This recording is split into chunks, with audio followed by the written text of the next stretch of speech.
It's Lisa from Been There, Got Out. Tonight's guest, we've had several collaborations with.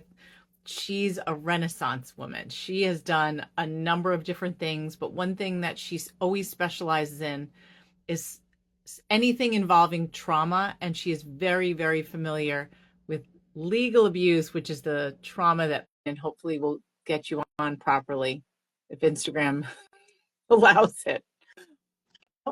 Oh, and it worked. Yay. Yeah, so good to see you. I just sent you the message that it was nearly a year ago to the day that we did it, an interview, either our last one or a recent one. How strange is that? I know. It's Full crazy. circle. Yeah. Yeah. So Leslie, you have moved into another area, but it's something that you've always done. And before you even formally introduce yourself, can you just answer what is trauma yoga and Pilates, and how is it different from other kinds of therapy? Yeah. Well, trauma informed yoga is not really therapy. It is, and the same with any exercise, whether it's Pilates or there's even something now, trauma informed weightlifting, I'm starting to see out there. So it's not, it shouldn't be confused as treatment for trauma. But what it means is that the practitioner, the instructor, the person who's working with you understands trauma and has studied trauma and understands that not everything is going to be right for every single person. Um, some people will find things like having the lights off very triggering, or lying down might be very triggering, and they might need Wow. to be upright. So it's having that awareness. Also, physically touching someone. Pilates, especially, can be very hands on, and that's not right for every single person. So, part of our job really needs to be, are you okay with, a physical assist? Usually the answer is, you need to know the person really well before you would even suggest that. But believe it or not, it's not something that's just routinely done in fitness generally. You'll go and it's kind of like a one size fits all. So trauma informed means that the person you're working with has some awareness, sensitivity, and education around that. How might your emotional state be affecting you in the here and now? Wow. So interesting. So Yeah. Leslie, why don't you formally introduce yourself, and if you want, talk a bit about your background, because you've been on with us for a number of things, but it all has the same theme. Yeah. It's true. I feel it's been a real journey. I am Leslie Miller. I've been a therapist since 1998. Um, I have worked with trauma for many, many years, worked with your client population, people who are court involved and dealing with domestic violence and all kinds of, everything in between. And so I learned a lot about what works and what doesn't work when dealing with trauma, and also from my own personal experience with trauma. What works for me, what doesn't work for me, and that's also a factor. Over the years, what I see most commonly in the therapy practice is that people get themselves stuck. They do all kinds of work and find that they can only go so far with talk therapy or understanding the problem. Maybe they're just experts on the problem, and they know as much as I do about any any given situation, as far as they could write their own book on what's happening in their life. but they get stuck there. And it's like, well, I understand it. I don't know what to do with it. Why do I still feel so horrible? So this is kind of like what comes next, right? So the what comes next is, what do I do with all this stuff? Maybe I get it, maybe I really understand it, but what do I do with all of it? So for many years, I actually started out as a person who taught exercise through grad school, through even undergrad, did dance, did theater, did a lot of this kind of stuff way, way back before I became a therapist. Had a studio briefly, so I've always been interested in the mind-body connection. And now I'm really just back in that wheelhouse of stuff, and have plugged it into coaching and mindful movement for clients who feel stuck, feel like, I know I need to do something and I don't feel comfortable maybe going to a gym, or they want, everyone's unique, and everybody has something that they're holding or working through. And I think having somebody that is there for you to help you through that, and really gets that and understands also the boundaries of it, is important. So that's really what I do. I specialize in mindful movement. Um, you can take class with me. We can do it virtually, or if you're in the Boston area, we can work together.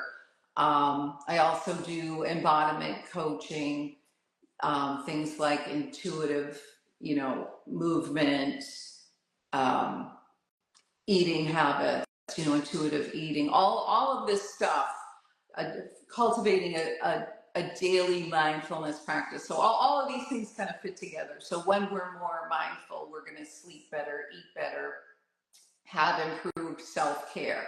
So it kind of all fits. Yeah. And I love that it's like what we focus on, Chris and I, with our practice, is providing practical, actionable advice.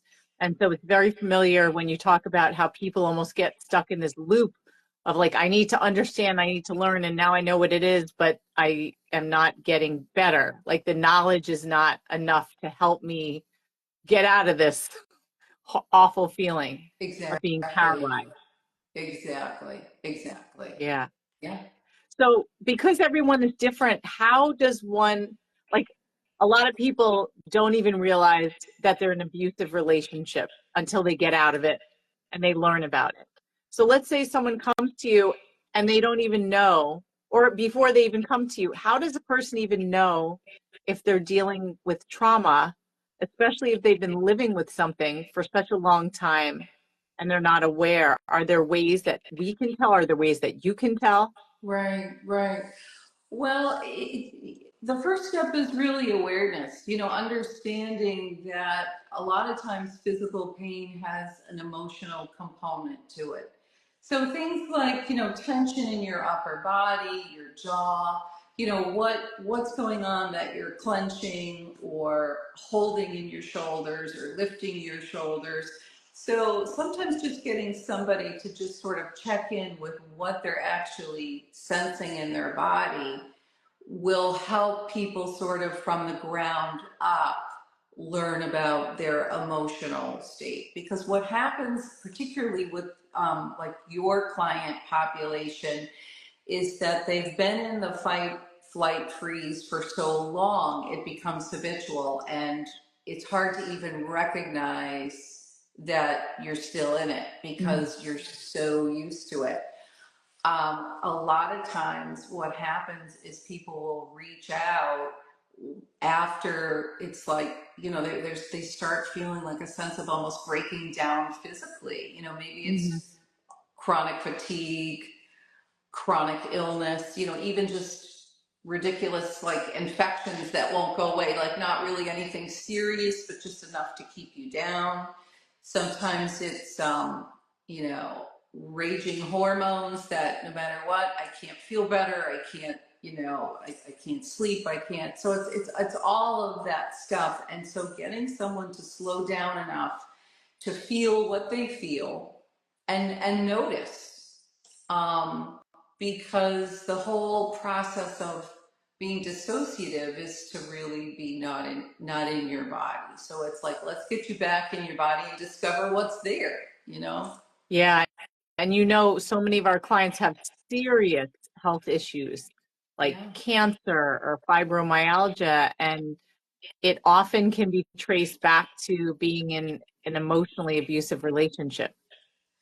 There seems to be a lot more research now about the mind body connection and how being in a chronic stress, fight or flight, traumatic kind of state is really, it has really serious outcomes, consequences for health.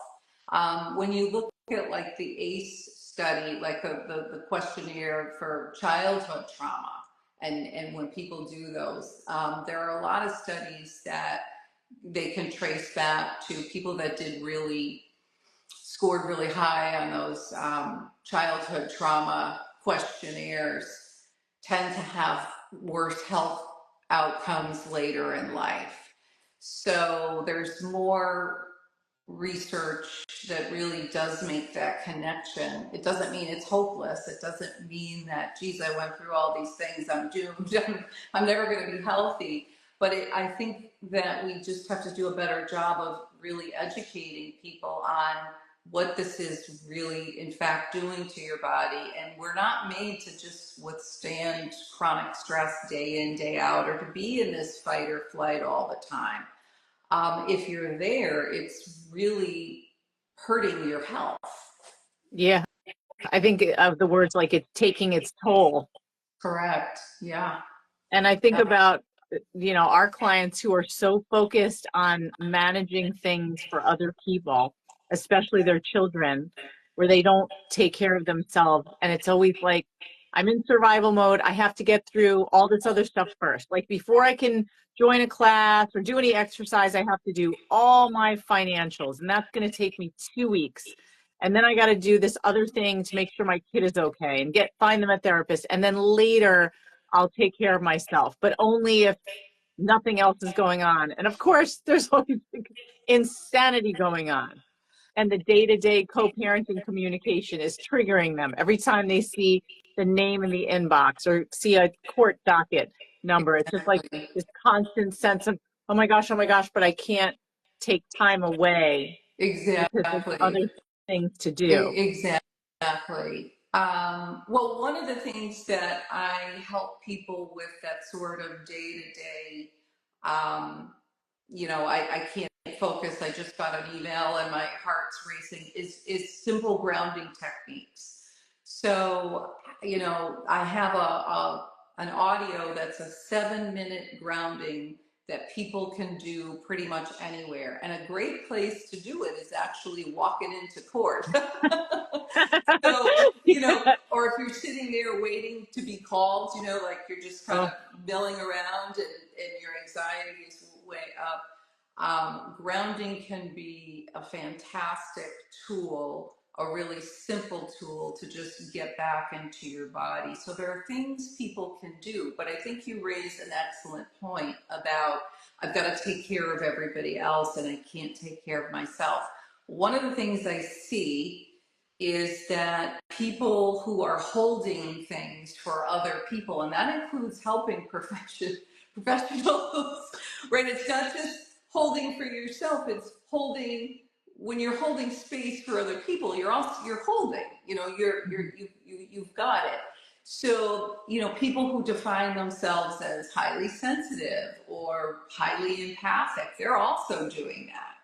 So they don't have just their stuff, they have other people's too.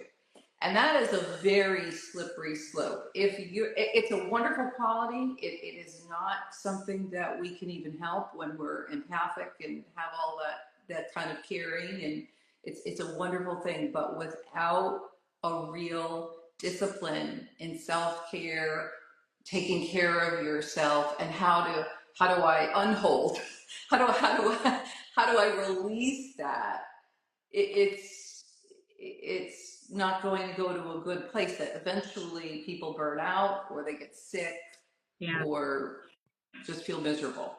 You're making me think of the term vicarious trauma, which is something I heard for the first time at a family law conference of all places a couple of years ago, where there were a panel of professionals, including mental health professionals, and a lot of attorneys were there, family lawyers were there dealing with all kinds of the drama that we deal with. And the person talking was saying the same thing you're saying, that it's almost like trauma by proxy, like taking on, working with people who are dealing with constant trauma. And that's what, Leslie, you and I deal with, and Chris too, is you have to self-regulate so much. You have to work to stay calm. Like I have to make sure that I'm really steady for our clients, because often they find us and they are completely freaking out, especially the first time we meet them. They're freaking out and they don't think anything's going to help, and they're talking a mile a minute and all over the place. And so we have to work really hard to just focus them and be like, you're going to be okay. This is normal. There's things that can be done. And I sometimes forget that that does take a lot of energy. Yeah, vicarious trauma is it's a real thing that isn't often. I'm glad to hear that it was spoken about at a conference, because it's something that people in helping professions don't want to admit to. They're sort of like, oh, well, if you could just sort of toughen up and take it, or what did you think this job was really all about, and what did you think you were getting into? And um, almost like you're doing something wrong if you're being impacted. It's something that, the pandemic is a great example of that. Look at all the people in the medical field that had to leave in droves. They were so traumatized by COVID-19, especially, when millions of people were dying. Um, and I think a lot of them disappeared and went underground. I mean, a lot of people left the medical field around that time. The same with teachers. Teachers are going through a lot in these political times that we're living in, and often are targeted um, unfairly. And you can easily find yourself in the middle of something, when you're court involved, you go in that whole process that you don't want to be part of. So all of that is, feeling responsible for someone else, that, like it's on you somehow. It's hard we really invest in our clients, and we want what's best for them, and it's hard not to take some of that on ourselves. But I'm happy to hear that people are talking about it more. I'm actually going to offer something soon just for helping professionals. Oh, really? A workshop, yeah, yeah. I I think it's very needed, and high time we start having the talk about it. Yeah. As I'm listening to you, I'm thinking about how many of our clients who have been involved in these extraordinarily abusive relationships themselves are often in a lot of helping professions. Yes, So it's not just people like us, it's our clients who are also helping other people, yes, but especially as parents as well, where they're taking on their children's trauma. They're thinking, "Oh my gosh, I'm so scared of what my kid is going to have to deal with, and that I'm worried for them." I heard a term years ago called clairsentient. Have you ever heard of that? no, no, I Okay, haven't. so we know that clairvoyant. Sorry, I'm like sweating in here, and I have to keep the windows closed so the trains don't make too much noise. But clairvoyant is where you can read other people's Oh, minds. People talk about that. clairvoyant, yes. Yes, I but clairsentient, I learned, is when you are so hyper sensitive to other people's feelings that you can take on their energy. And I know that that's how I get sometimes, where I'll just be near certain people and I feel what I sense is coming off them. And I think about my own children and how sometimes they'll be going through something and I am up in the middle of the night worrying about it when they're not even worried about it, but I right, take it on really hard. And right. that's something that Chris and I talked about when we really got involved with Been There, Got Out in the coaching. It's like, if I'm so sensitive, is that going to harm me because I'm taking on too much of all this trauma? But it hasn't been that way so far, luckily. It's actually very rewarding. But Right. I think it is something that we all, like everyone listening to this, we know that you tend to be a helper and very sensitive, especially since so many of our clients have children who are caught in the middle of the conflict. And our clients want to try to shield the kids from the conflict. And so learning techniques on how to do that is also really important.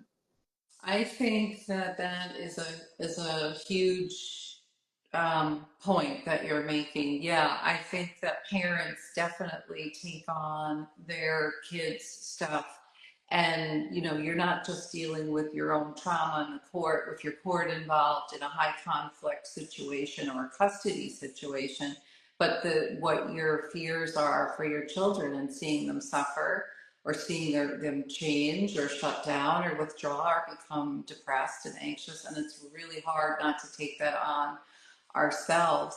It's actually counterintuitive for a lot of people to take care of themselves when that's going on. And that's the very time that they desperately need to do it.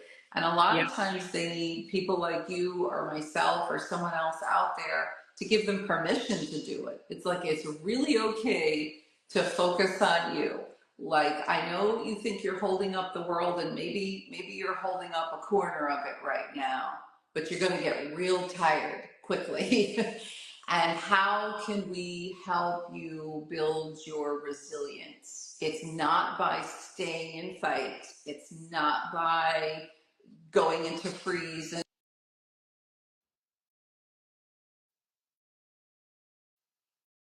care of yourself. And finding these simple practices that you can do. One of the problems with, like, I mean, I think gyms are wonderful. And, I go to a gym. It's certainly not opposed to it at all. But a lot of it is not sustainable. That's why you'll see people, really get into fitness for a while and then they kind of completely crash. Kind of like life. It's like it's up and then it's down. But I think what's really impactful is finding things that you can do daily that will restore you so that you can fight another day. Because, it doesn't mean that you're never going to, if we heal our nervous systems, it doesn't mean that you're never going to be back into fight or flight again, but you'll be more resilient. You're actually, it's more like peaks and valleys in parts that are more stable rather than, like this massive curve and then you stay up there. I mean, we have to kind of be taking the temperature of our own nervous systems and really understand that it's not sustainable. And it Yeah. becomes part of that hypervigilance where, holding on, holding on, holding on. But I think also, the other point you bring up is that people that get involved in domestic situations, much like you're dealing with, they're probably, I'm going to guess, 80% of them are natural helpers, Yep. empathic people, sensitive. That's how they got there. Yeah. I would say more than 80%. That, like, we call our clients sweetie pies because we always say they are like the loveliest, kindest, most sensitive, generous, independent, creative. Like, we get to work with the best people in the world because they were the ones who were targeted by the energy vampires. Exactly. Exactly. Yeah. So how can yoga and Pilates help people manage this extraordinary stress or at minimum their anxiety? So finding restorative practices that work for you, breath, meditation, certainly grounding techniques that keep us in the here and now. So these are mind body practices that help us get back into our body. And something like Pilates, which I happen to love, and I teach classical Pilates, because one of the things I love about it is if you follow the original method, it follows an order that's predictable. You know what's coming next. you know how to modify once you know what you're doing for your own body. So it's like, I need to take care of this shoulder, and I know a way to do that. Your spine is also supported. A lot of it is done on the mat, where your spine is really making contact with the surface of the ground or a reformer, which is very soothing to your nervous system. And you know, you're thinking really hard about, what is my right arm doing and what is my left arm doing, and how is this in relation to my rib cage. And for that hour, you're thinking about your rib cage. You're not Yeah. thinking about your problem. You're not thinking about what you're anxious about. Yoga, which some people have a preference for, and I like to combine them when I can, and just whatever is someone's preference is that there's tremendous freedom in not having judgment about, like having cultivating self-compassion, is a big part of that. Being mindful, noticing what my body feels like today. Maybe tomorrow it will feel completely different, but I'm going to honor where I am today. What is my emotional state today? So when we ground, we might gaze, look at an object, really study what we're looking at, and then check in. What am I sensing in my body? Is there an emotion connected to that sensation? Um, when we walked in the door, maybe we had all kinds of dysregulation going on, but we didn't really know what it was. We just knew we really weren't having a good day. But it's go, go, go, go, go, right? And a lot of our culture is designed to do that and to basically dissociate. I mean, you know, fast food. What is that other than, you know, you're just going to have a meal and not taste it and not know what you had and not remember it an hour later because you got to keep going. You know, that is not a great thing about American culture. You don't see this in other places. People will sit and actually know what they're eating, enjoy what they're eating, and it's a thing. It's not like just, you know, make this as fast as possible to get to the next thing. And this is how we have so many problems in our culture. You know, there's a real lack of connection to what you're doing in that moment, whether it's eating, drinking, scrolling, right? Right. I'm always thinking, as you're saying this, I'm thinking about constant distractions. Yes. Constant, constant. Yeah, and I hear you saying a lot about the importance of pausing and checking in with yourself, which I feel like a lot of us in these relationships never did. I know I didn't ever really think about what I was doing in a lot of ways. I just kind of let myself be led along, and also just it was like one thing to the next. And even though I journaled since I was 12 years old, I felt like I didn't look back until after the relationship ended. And then I reread the journals and thought, oh my gosh, I knew all this stuff the whole time, but I never paid attention. But it was there. Right, And right, it's just fascinating, like what's in our subconscious that we don't pay right, attention to until someone says, slow down for an hour. We're going to think about this.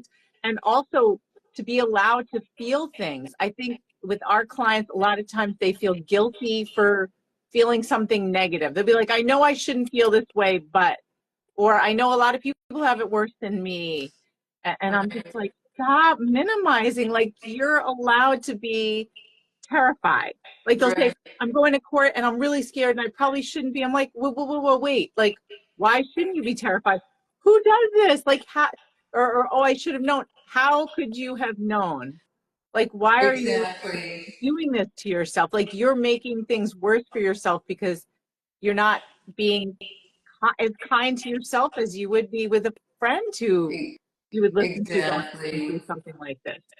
Well, thinking that you know we're doing something wrong is often a negative cognition that correlates back to trauma. You know, and so when we're having those thoughts, another pause is this my trauma being triggered that I'm thinking that I did something wrong, right? Mm. Because that's a common one with trauma. I did something wrong. I should have known better. That comes up again Oh, and again. And so it's like if you're thinking that, you are very, very likely being triggered by something, right? interesting. Yeah, and I mean, I think another reason why working from the body kind of as the center of things it is simply that you just, I think that it's hard to access reason when we're traumatized. I mean, your everything shuts down in your logic brain.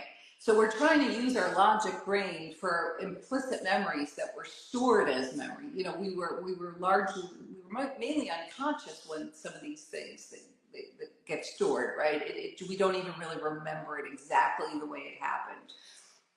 Maybe you remember sound, maybe color, maybe something was really almost like animation and everything else was like dark behind you.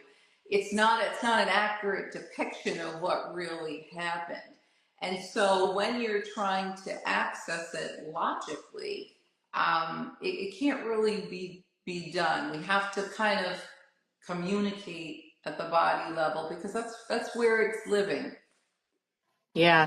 And as you're saying that, I think about when you said everything shuts down, how with our clients and dealing with the court system, we say one of our main goals is to get them as calm as possible, not by saying calm down because that's inflammatory, but by helping them be really focused and organized. So once you understand what to expect, that's very soothing because, like you said, when you know what to predict, you know what's coming up, it's easier to deal with. Even if it's scary that it's coming your way, you know it's happening. So it makes it less scary. And nobody can think when their brain is terrified. When you're in fear mode, you can't remember things. And that's why another benefit to being calm is you can remember the details. You can give better testimony. You can remember things. So we often say to our clients who are representing themselves, like I did for all those years, is if you're calm, you don't need to memorize anything. You already know all that stuff. Right. It's just going to be a matter of calming yourself down so you can access it. Because if you're scared, you can't. So one Right. thing you can do is write things down, not in these long speeches, which I used to make the mistake of doing, but even little bullet points, like you're allowed to read stuff, you're allowed to refer to notes. That's fine. But the main thing is to just be as calm as you can because you're presenting to other people and you want to try not to freeze up. Right. Right. Yeah. Yes. So Leslie, I know you know all about that. So, before you mentioned a couple of grounding techniques or what people can listen to as they're walking into court, would you share at least one of those before we stop? Because I know it's going to be really helpful. Yeah. So, do you want to just try a grounding technique? Yeah. So, we'll just do it live. Okay. Um, so you really just start with your feet on the floor. So if you're somewhere where you're not sitting, your feet are naturally on the floor if you're standing. But if you're sitting, make sure that you can feel the floor or the ground with your feet. And you might just wiggle your toes, but I want you to notice the sensation of the ground meeting your feet. Maybe you notice the temperature, the surface, maybe texture. And you start by scanning the room, maybe turning your head slowly to the right, slowly to the left, and allow your gaze to naturally settle wherever your eyes are naturally drawn. Notice your breath without changing it, becoming fully aware of what you're seeing. Notice the color, the shape, texture.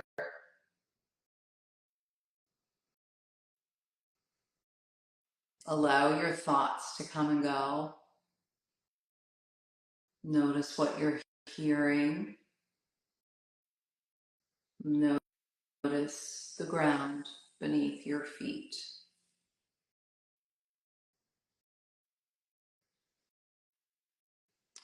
So that is just a very simple, quick grounding technique, which you can build on. So I have an audio that incorporates smell, taste, and a little bit more with breath and relaxation. So if you have people have time to do that, they can. But if you're somewhere where you just kind of need to get back in your body really quickly, the best thing to do is feel the floor, feel the ground, find something to stare at and to look at, and really become a curious observer of notice what you notice. Because it's like when we're going around and we're stressed, we're looking at all kinds of things and not really seeing them. Our brains are really racing. Mm-hmm. So it's a great technique to use in court. I've done that when I've had to testify and all that beautiful stuff. I would just, back in the day, Yep. look at like if there was writing on a pen on the desk, I would just look at, just like look, really, really look, like just to kind of, like, okay, I'm really here, I'm anchored. It's a good way to just get back in your body quickly, is to really look at something. And I think where breath comes in is just noticing your breath. I think people are like, well, I can't breathe when I'm stressed out. It's like, of course you can. And don't even try to take a deep breath. Just notice it. Because what Mm. happens when you notice it is it will naturally begin to change on its own. Oddly enough, it will start to cooperate without really a lot of effort. Yeah, and the breathing thing I love because we do, we meet all our clients on something like Zoom. And so I'm able to see their faces up close. And we have so often watched people hold their breath. And I'll say, do you notice that you're not breathing, right? And they'll be like, oh my gosh, yes. And especially as they make progress, to point out to them, you're breathing. Like, remember when you couldn't breathe, when you would just hold your breath all the time? And they're like, yeah. So it makes such a difference. It does. It does. Yeah. It does. So just being in the here and now is and it just takes practice, because we're always worried about that thing and what comes next and what comes next and what am I going to say and what am I going to do. And, you really won't know until you get to that moment. Because all this planning never goes exactly the way we think it. Not in family court. Nope. No. You're not going to know until it happens. So come back Right. to this moment and see what happens. Yeah. You'll probably be fine, Right. right? And I love how also what you're talking about reminds us that we have control over a lot of things with our bodies and what we do. It's focusing our brain on different things instead of just feeling like we're being buffeted around. Right. Doing that grounding exercise, knowing, oh, here it's happening. My ex and their attorney are lying about me, and I have to control my face. So I'm just going to look at the desk and I'm just going to pay attention to my breathing, and I'm not going to look up, and I'm not going to make faces, and I'm not going to shake my head and roll my eyes, which is really hard for someone like me in particular. But those are the times to use your techniques, Leslie. Super helpful. I hope so. They've been Yes. helpful for Yeah. me. I can. What's nice now with what I'm doing work wise is I can talk about some of my own personal experiences as a therapist. It's something we don't tend to do very often. And having, gone through some vicarious trauma myself, some PTSD myself, I know what's worked for me and what hasn't worked. And having a restorative daily practice where it's non-judgmental and you do what you can and you get back in your body is tremendously sustaining. It can get us through a lot of hurdles. It's when you're not doing it that things catch up in a really bad way. So I'm a real advocate for this, obviously. Um, you know, I think everyone you're working with needs a lot of a lot of self love. Yes, for sure. So, Leslie, how can people find you? Yeah. So they can go to Pilates in Mind, my website. If anyone wants to send me a direct message, I can send them the audio of the grounding. I'll email it to them. Um, on July 30th, which is next Tuesday at 7 o'clock, I'm having a free workshop at 7 o'clock Eastern. It's a Zoom and it will be learning grounding techniques, breathing, and mindful movement. So people will be on the mat, we'll be moving, we'll be breathing, we'll be grounding.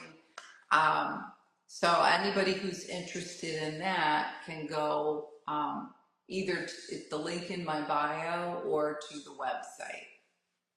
Okay, great. Well, so excellent to see you again, Leslie. You Really. too. You too. You are doing the work of angels. Oh, thank You you. are. So are you. So are you. All right. I'm It's sure we'll catch up again soon. all right.